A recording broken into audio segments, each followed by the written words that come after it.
से गैली ननदो मनाई कैसे राजा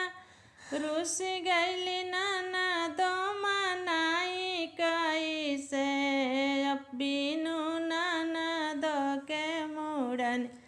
करवाई कैसे बिनु ननद के मुड़न करवाई कैसे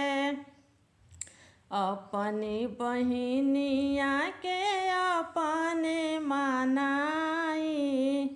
तब जाके बबुआ के मुड़न करवाई अपनी बहिनिया के अपने मनाई तब जाके बबुआ के मुड़न करवाई राजा रुस गैली ननदो मनाई कैसे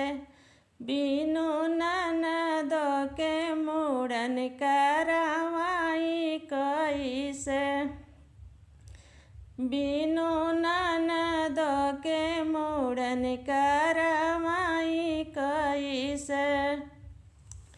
बबुआ के दादी अइली बबुआ के नानी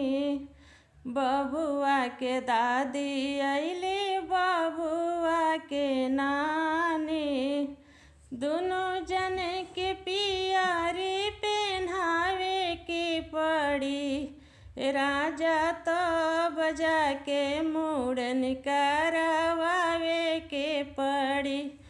राजा तब जाके मुड़न करवावे के पड़ी।